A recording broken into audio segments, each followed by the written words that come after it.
Okay, so yesterday I didn't get around to doing a video. We were really busy kind of finishing up the bathroom remodel with the carpenter and his wife out here working hard. And then in the middle of the day, she came in with her vehicle and locks her keys in the car. And he's got no extra key. So I try the coat hanger routine, and man, this is not a really new car, but it's not like the old cars where it was pretty easy to slip down a window and get in there. This is a Jeep Liberty 2080 model, 2008, I mean. And eventually what we did, I looked at a video where this guy, and he had this really nifty tool. This was his job. He'd go out and open people's cars. And it was this thing that would he would be able to get it pried down into the top of the door, and then he would inflate this bladder, and it would kind of creak that door open without damaging it enough that he could then slip this noose type deal down in there. There's a tube with a noose at the end, coming out of the end of it, and once he got it around the whatever needed to be pulled, he'd hook it, unlock the door, and he was gone. Pretty cool. I used to do a lot of be able with just a coat hanger unlock a lot of those old 70s and 80s cars. I kind of could figure out where the deal was by the location of the lock and all that kind of stuff, and do the internal mechanism down below the window, find there's something to pull and unlock it. So what we did, I said, look, I saw a video. We need to pry that door open at the top. So he's a carpenter. He went and made some wedges, and we'd stick them in there, and we'd wedge another one and one over here, and pretty soon we had enough that I took my coat hanger again, and I went down there and I go, okay, I can reach it. Now it didn't have the kind of it was up and down, got to pull but it didn't have a really significant amount of knob like it used to have on the old cars. But I thought, I think we can grab this. So with the proper shape and the proper angle, finally got it in there, unlocked it. I was a hero for the day. So saved them having a professional come out and do whatever, and no damage to the car, although the car is pretty much a wreck. Both their vehicles pretty much a wreck. So I feel pretty good about helping this couple out with. They're very good hard workers, and they're not scalping me at all. So yeah, I'm doing well. I'm gonna keep giving them work because I don't want them going working for anyone else as long as I can afford to keep them both busy fixing up the house here so I can get her sold someday. Um, Wanted to explain that, although I don't think anybody would have noticed. Uh, just going to clean up a few points here. I was talking previous time about employment progression, and one of the very first, early jobs I'd mentioned working in the same place my mama was working. She's in the front office. I'm in the back room. We're running a drill press through these little cylinder things that had a slot in them, whatever. And when I got done, I worked real hard, got done really quick. And he said, "Well, you're done then. We're going to let you go." I guess that's it. What it was, I asked him. I said, "What what were those parts going to be used for?" Because I had no idea. And he says, "Well, um,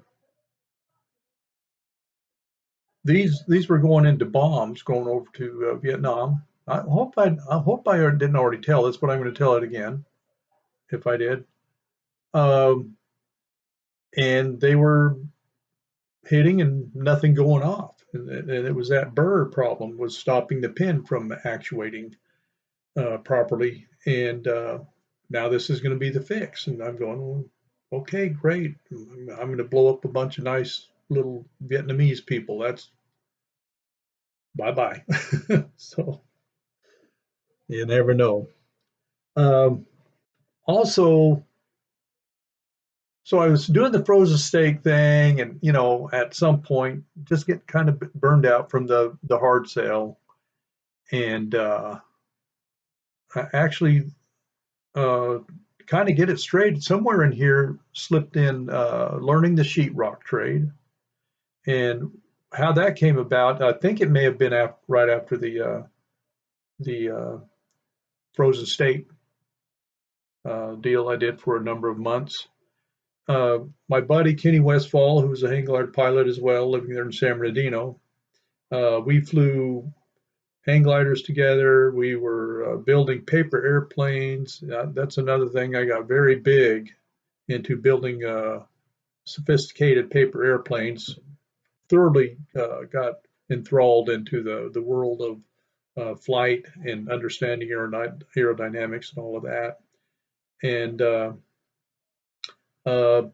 see what other things did me and Ken? Oh yeah, we were big into the remote control gliders, and that was a lot of fun. So I had approached him because he was working construction on these sheetrock crews, and or maybe he approached me and said, "Man, you ought to come down. We have a ball. This is, you'll have a lot of fun, and you're not having going around driving your car and hassling people and stuff." And so I did that. Went down. Easily get, he recommended me and got me on the job. Of course, with the sheetrock, I didn't know nothing. So they said, well, what you do, you're going to work for quite a while on light boxes uh, and lower switch boxes. Plug-in, the little place where you put the electrical outlet in the wall or the light switch. My job was, okay, those holes have been put in, but um, usually the guys that are throwing the sheetrock up, they're under the gun to be fast. So they're throwing it up, and if the light box doesn't perfectly match up this sheetrock, they just shove it on there, and some of the sheetrock breaks away. I guess it's easier to try to be fast than try to be pretty. And then the mud guys come, and we tape and mud and fix up all of the errors that the that occur related to uneven concrete, to uneven stud walls, to guys just throwing sheetrock up like they don't care. And eventually, I worked my way up to where I'm, finally, putting down tape and doing corners, and really became fairly efficient at the sheetrock. And it was fun, just good, honest work. And but sheetrock, anytime there was mud around, and you got these little paddles to do something with it, there'd be all kinds of pranks. You'd see somebody, walking with their pants hanging or something, and you just drop some mud down the crack of their butt. Um, the best one I saw, well, I've done several of them, but this was a good one out there in California. So then he had played a couple of jokes on me with the mud. So one day we're getting ready to, we all bring our little sack lunches, and I see Kenny sitting over there, so I go over there to see what he's got. He's got a peanut butter and jelly sandwich. So I take my blade and I get a little layer of mud, and I just layer it on top of that peanut butter, put the sandwich back together. And so I'm sitting there and I'm eating, probably got a peanut butter and jelly sandwich as well, and enjoying. And then Kenny gets his drinks out and gets his chips out, got his peanut butter and jelly sandwich. Mm, mm, mm, mm, mm. Now, being sheetrock guys, you throw enough sheetrock around, you know what sheetrock mud tastes like.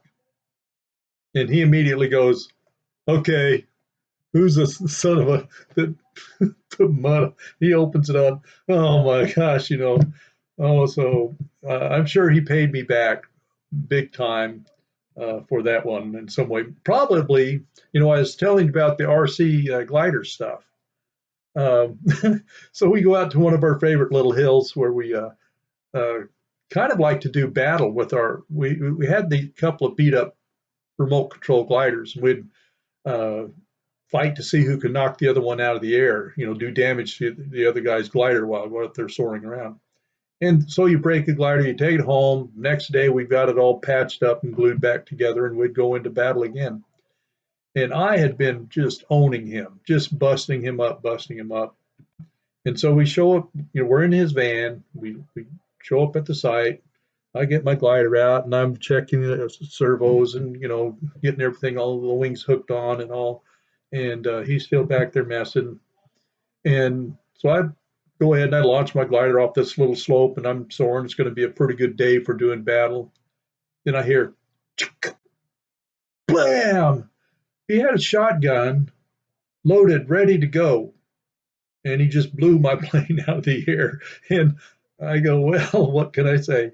Fortunately, it didn't hit any of the electronics, but that plane was a loss. So I said, well done. I probably deserved that several times over from all of our shenanigans that we pull on each other.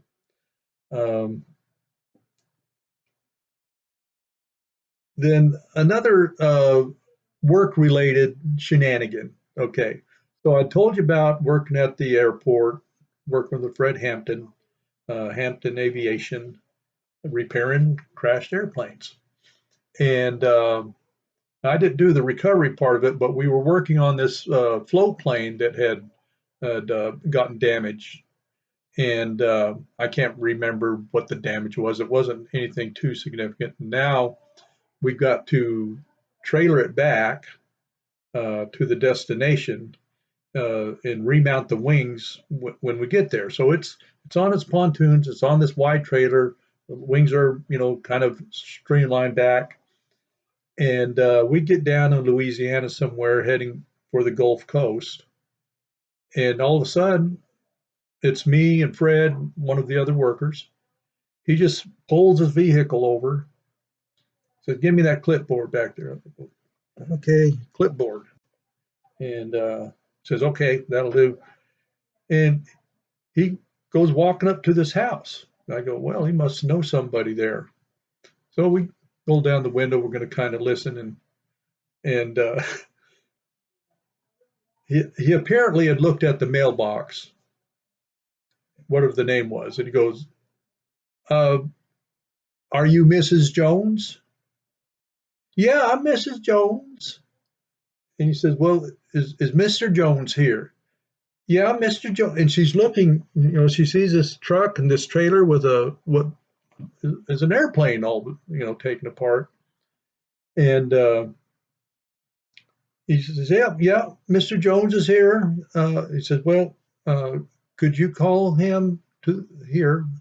Uh, I wanted to let him know that we have delivered his airplane." And you go,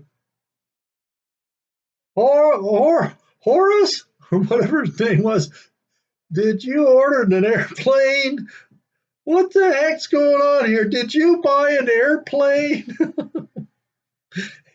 And he came out, he goes, "I didn't buy no airplane."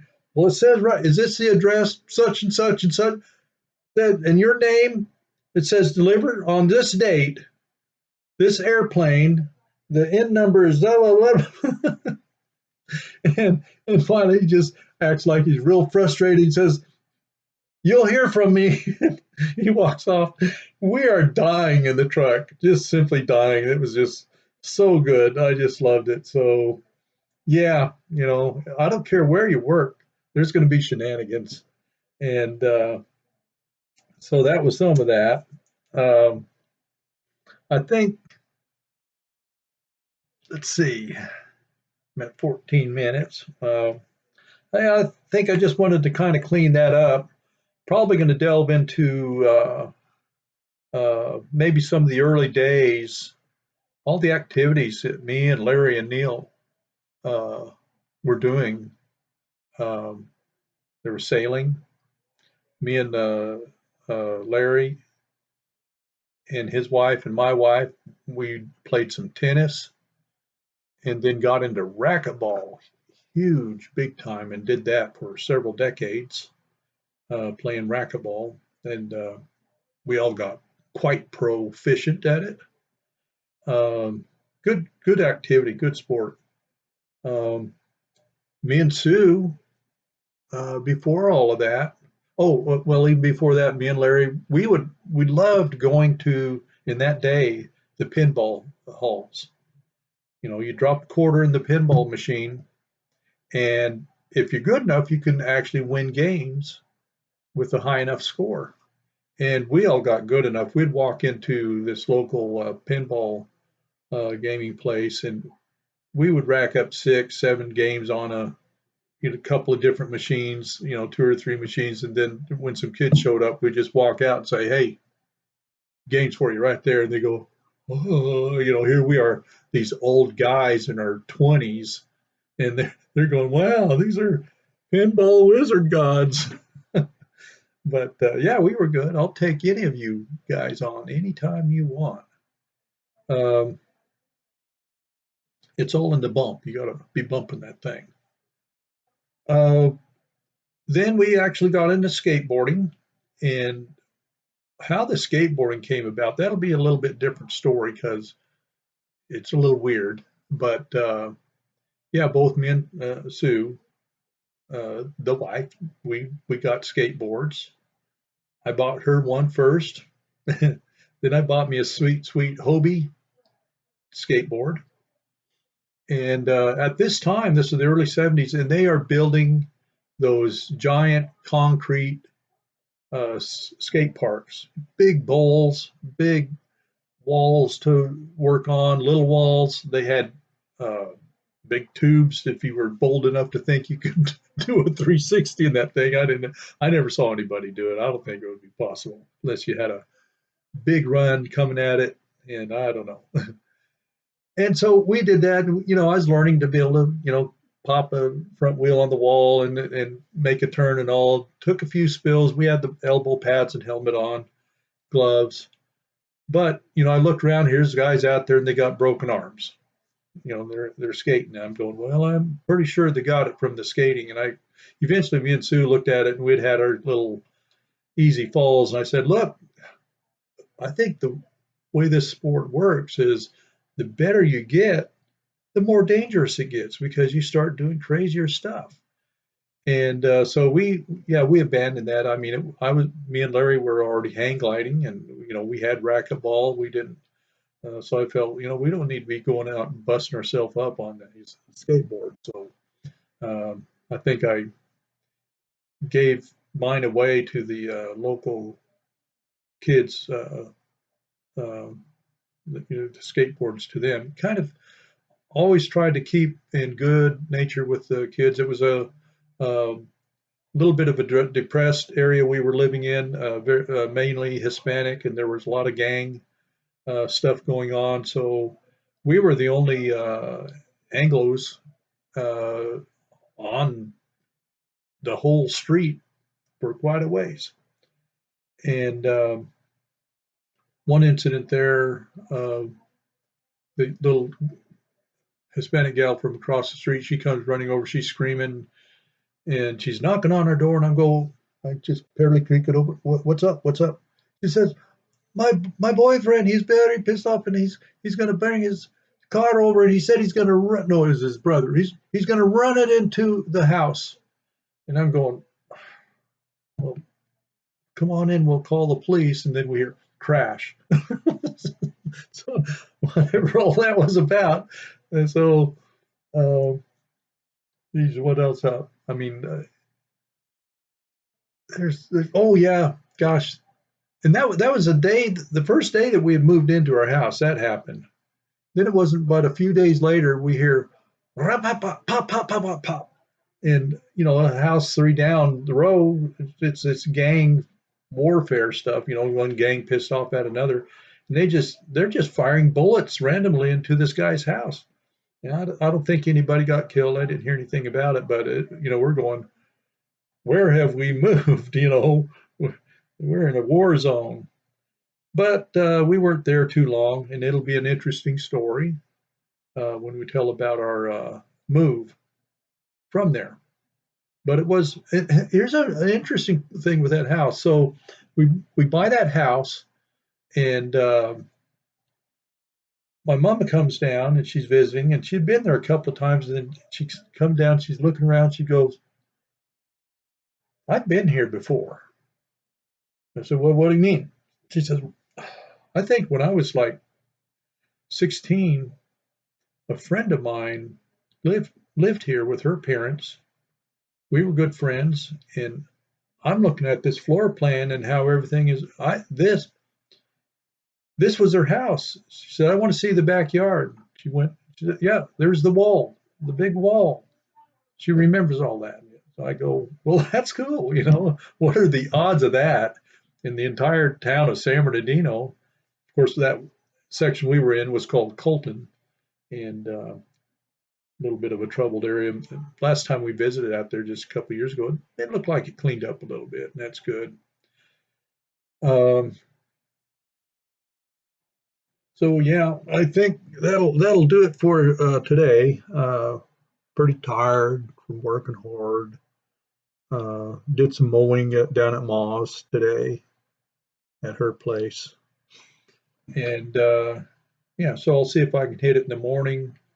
And I think um, we'll just press on where I left off here, kind of describe a few of the other activities that we were involved in, and would like to, though, move into uh, going to school for respiratory therapy and getting my first job as a respiratory therapist.